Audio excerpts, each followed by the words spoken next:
Hello, this is a draft video for my tutorial on Blood on the Clocktower. So forgive any errors or awkwardness. So let me tell you how to play this game and practice telling you myself. Hello, I'm Nick, and I'm guessing that you've been sent this video because you've been invited to an online game of Blood on the Clocktower with us or another group. We want to get you up to speed. I don't actually think the game is that complicated overall, but it might be a little daunting to try to get used to everything while other players are rapidly unwinding lies and contradictions during your first game. The goal here is to hopefully get you more comfortable with the basics of the game so that you might have more fun on your first couple of playthroughs. With that in mind, let's dive in. Blood on the Clocktower falls in the category of social deduction games. These games can have hidden roles, bluffing, secret conversations, twisting and turning arguments as the stakes grow higher and higher as competing groups work toward separate goals. If you've played something like this before, the basic idea of Blood on the Clocktower will make some sense. At the start of any given game, every player receives a secret character role that places them on a team. Most players will be on the good team, and a few players will be on the evil team. Here's the rub. No one quite knows exactly who is who, no one can quite prove who is who, and evil players want to pretend to be part of the good team for as long as possible. Okay, let's talk some specifics. Blood on the Clocktower is set in a fantasy-type, medieval-type town that has been infiltrated by a demon and its minions, who kill at night and take human form by day. Players on the good team will take on the roles of well-meaning townsfolk who are trying to discover which player is actually a demon hiding in plain sight. Players on the evil team do everything they can to undermine the search for the demon. One player stands apart from all this drama. Since this game has a fair amount of moving parts, one player will take on the role of storyteller. The storyteller serves as a game master and host, helping the game move along and serving as a resource for new players. Someone like me who is very familiar with the game. But don't worry, this won't be you in your first games. No one's going to ask you to be the storyteller unless you really want to try it out yourself.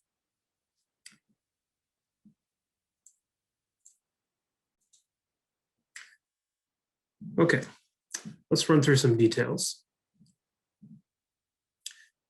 So you know there's a good team and an evil team. What are they trying to accomplish? Well, each team has a separate goal. The good team wins when they kill the demon player. The evil team wins when there are only 2 living players left in the game. At the beginning of every game, each player will secretly receive their character. Most players will be on the good team and receive a townsfolk character.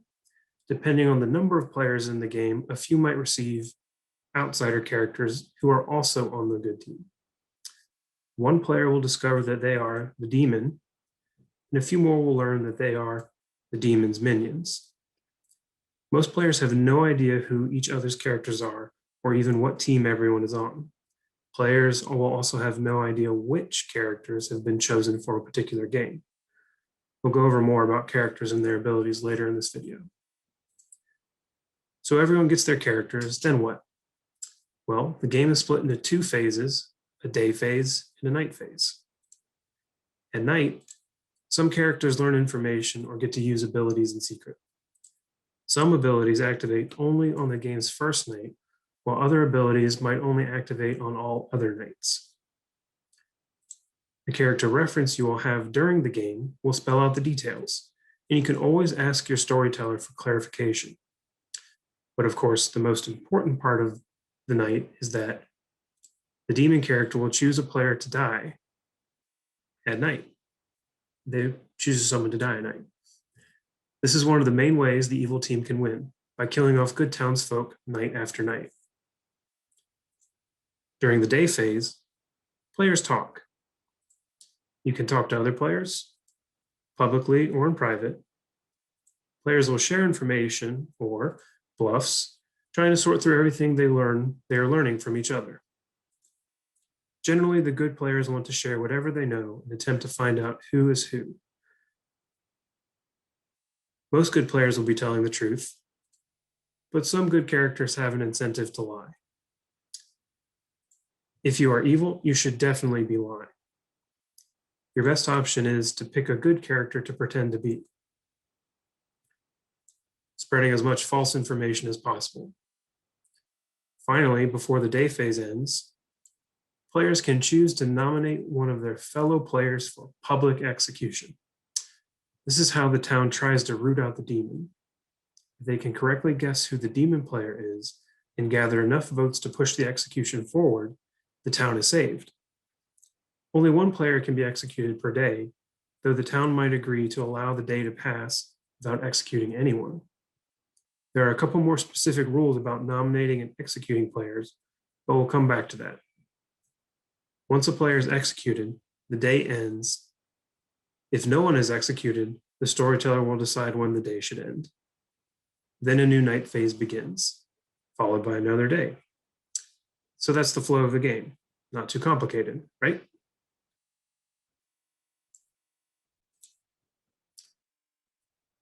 Another important feature of the game to keep in mind is that at different points, you or other players may become drunk or poisoned.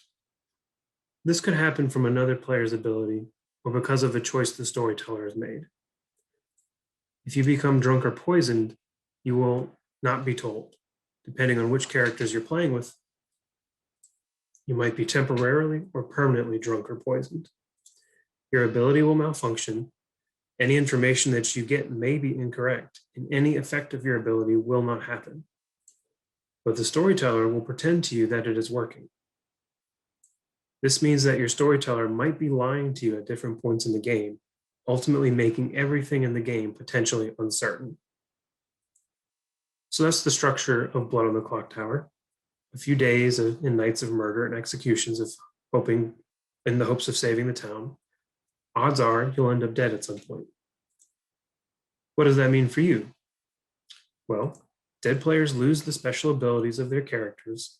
Still, even when you die, you remain an important part of the game and your team. Even dead, you win or lose with the rest of your team. You still get to talk in public or private during the day. You can still bluff and try to coordinate with your team. But as a dead player, you can no longer nominate other players for execution, and you can only vote one more time to approve an execution for the rest of the game. Though as you'll quickly see in your first or second game, as the size of the town dwindles, the votes of dead players often decide who wins or loses. So let's pause here and recap before we go further. There are two teams, good and evil. The good team is composed of townsfolk and outsider characters.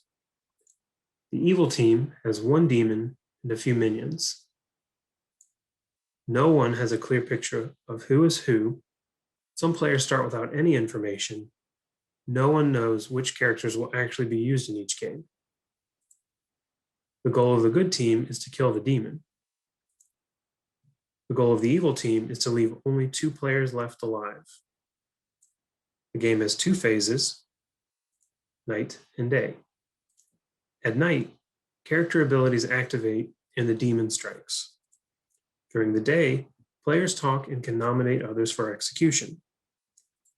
When you die, you're still part of the game, but you lose your character ability and you can no longer nominate players for execution.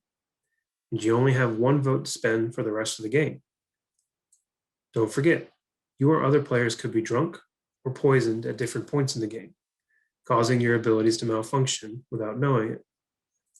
And of course, overseeing all of this and helping the game along is the storyteller. Ask the storyteller any questions you need to. If you get confused or don't understand how your character works, or don't understand how the character that you are pretending to be works, or if something happens at night that you don't understand, or if you just need some strategy advice, whatever it is, please ask me or whoever else is playing as your storyteller.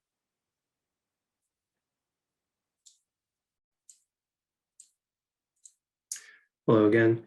So this is part 2 of my Blood on the Clocktower tutorial. This is a draft video. Trying out my script and thinking about how to clear it up Anyway, forgive any awkwardness or errors. Let's talk through how to play Blood on the Clocktower online now that you've watched the general rules explanation. Okay, since you're watching this video, I assume you're planning to play Blood on the Clocktower with my group or another group online. For now, we are using Zoom and a web tool to run the game. Let's talk about how that works. During the day phase, players can talk or listen freely in the main Zoom room. They're also allowed to have private discussions with other players during the day. In a face-to-face setting, all players will be able to see who is talking to whom in secret. Instead, on Zoom, players can invite each other to meet them in the different breakout rooms to have private conversations. Though you will know who is meeting with whom, uninvited players should not barge into breakout rooms, or they should leave when asked. Following our current house rules, private chatting about the game between players is not allowed. So for example, if you want to talk to someone in particular, ask them to go to a particular breakout room. Whoever is hosting will have renamed the breakout rooms into something like the cathedral, the garden, the apothecary. So ask them to go to that particular place and you can have a private conversation and everyone else can be suspicious and wonder what you are talking about. Okay, well, during the night phase, everyone but the storyteller will turn off their cameras. Not only does this create an atmosphere of mystery, but this also lets anyone receiving information or using abilities at night to do so without having to worry about giving away anything on camera. Anyone who is supposed to use an ability or receive information will be contacted directly through a private chat by the storyteller. All players are still allowed to talk about the game at night, but you might appreciate the chance for a break. So that's Zoom. Everyone knows Zoom by now. Let's take a look at Clocktower Online, the tool you'll be using to keep track of the game. To access your game page, your storyteller will send out a link to everyone to join the game.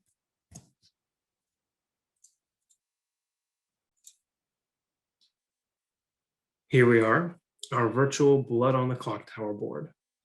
Once your storyteller has set up your game, you should see a seat with your name on it. So in this case, the seat is labeled you. Normally it would have your name. So for me, it would just say Nick. Your first step is to click on your name and select Claim Seat. So now you are fully in the game.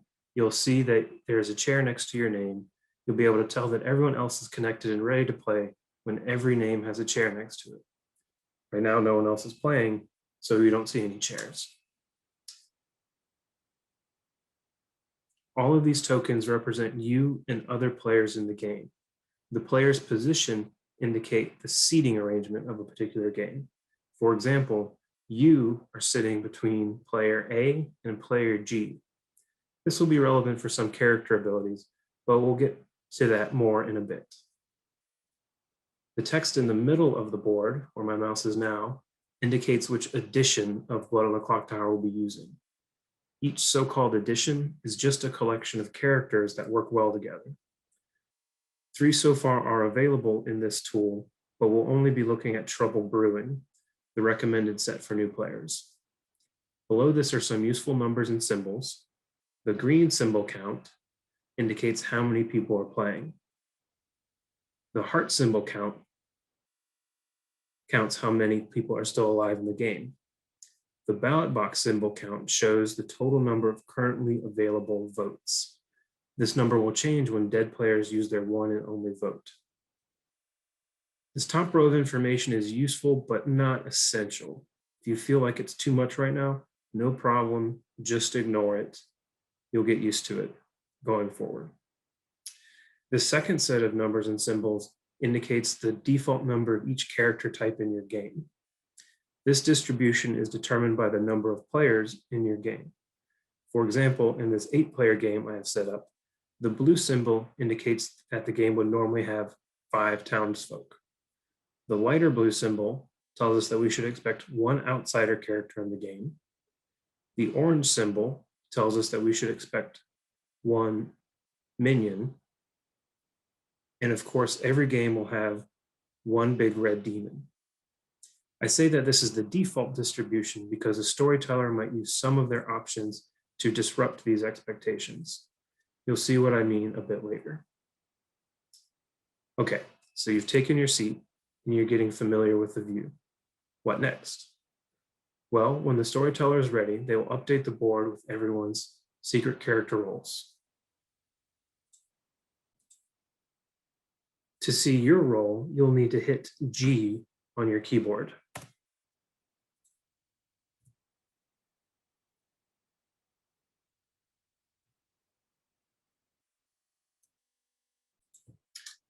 Okay, that was a tiny bit of an error. I meant to start with the screen in this view.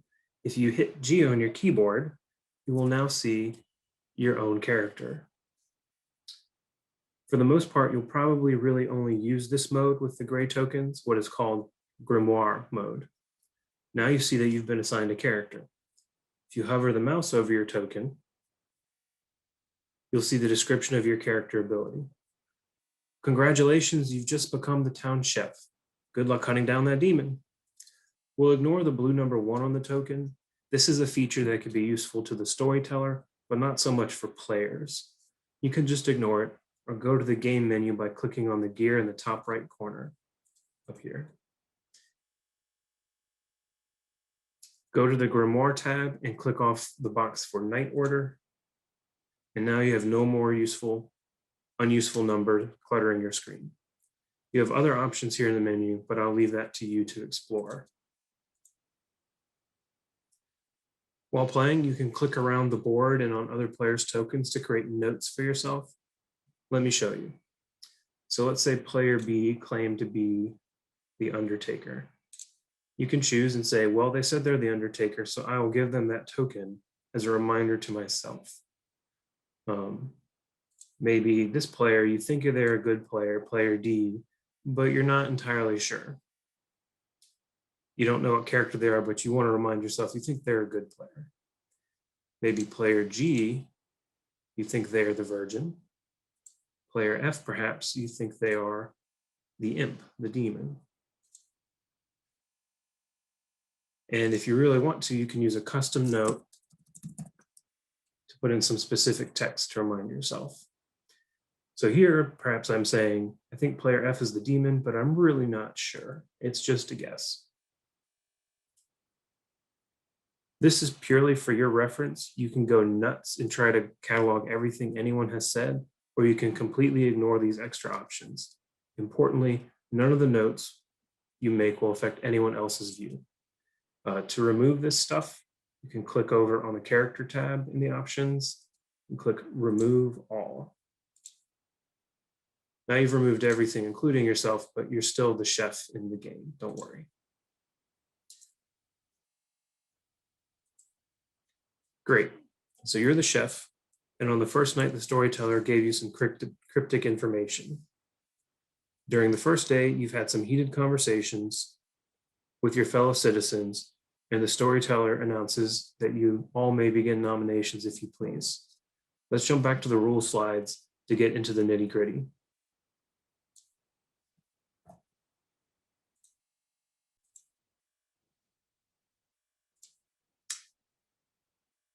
Okay. If at any point a player says, I nominate another player, I nominate Nick, the nomination process begins. You could even nominate yourself for execution if that suits your strategy.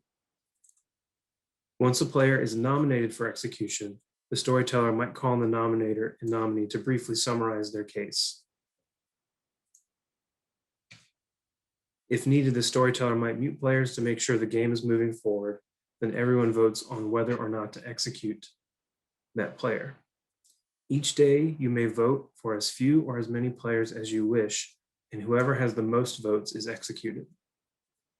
This player needs a vote tally of at least 50% of the living players, or the vote fails and that player is not executed. On a tie between players, neither player is executed. Each player can only nominate once a day, and each player can only be nominated once a day.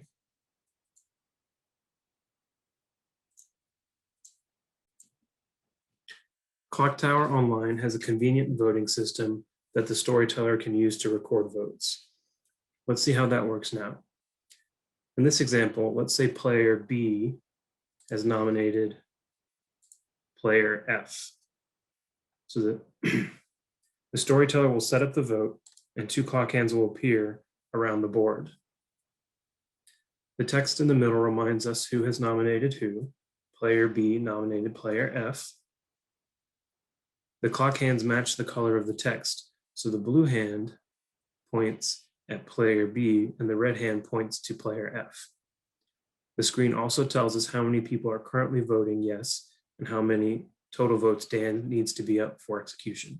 Currently, nobody is voting yes, but they can change that at any time. And we need at least 4 players for Dan to die.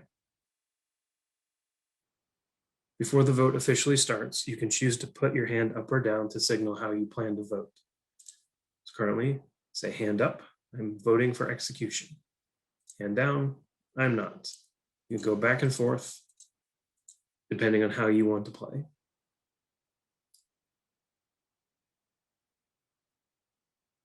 You can change your vote up until the very end, giving you these last few seconds to try one last bluff, and saying you're going to vote no and then change your vote to yes, or vice versa. Once the storyteller starts the vote, a countdown begins.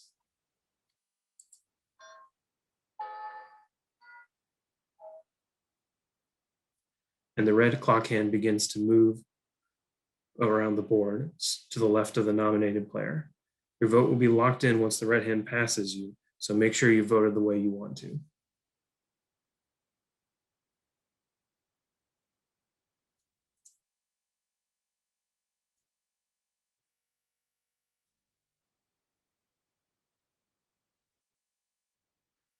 Okay, well, let's imagine that this vote passed and player F is now dead.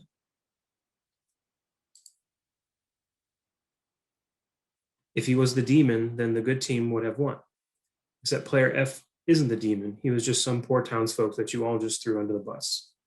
The storyteller will mark player F as dead, and a little black shroud will appear over his token to show that he is dead. The living player count in the middle of the board updates. An about symbol appears next to player F to show that he now only has 1 vote remaining. If the player uses his vote, the storyteller will remove the about symbol by his name, and the total votes available shown in the middle of the board will update, as seen here. Once the day is over, everyone will turn off their cameras for the night phase. The storyteller will continue to update the game if anyone dies at night, and the game will continue until somebody wins. So that's how you play the game on Clocktower Online. Let me point out another few features here that you will find useful. Most importantly will be the character reference menu. To see this, you can tap R on your keyboard. This listing shows you all the possible characters that could be used in your particular game. You'll be pulling this up as a reminder pretty regularly as you try to sort out who is who and who might be lying. The other list you can pull up is the night order reference. To see this, tap N on your keyboard. This list shows you the order in which characters wake up on the first night and all other nights. The order of operations here is important to the game, and you'll see why as you play. Again, if you hover your mouse over a particular character, a tooltip appears at the bottom to describe that character's ability. All right, so by now you're on top of the game structure, its general rules, how to play on Zoom and Clocktower Online. For the rest of this video, I'll talk you through the trouble brewing characters you might end up playing with, so you can be a little more up to speed if you're playing with more experienced players. But remember, you can always ask questions during a game. If you're in one of our games, everyone will do their best to answer,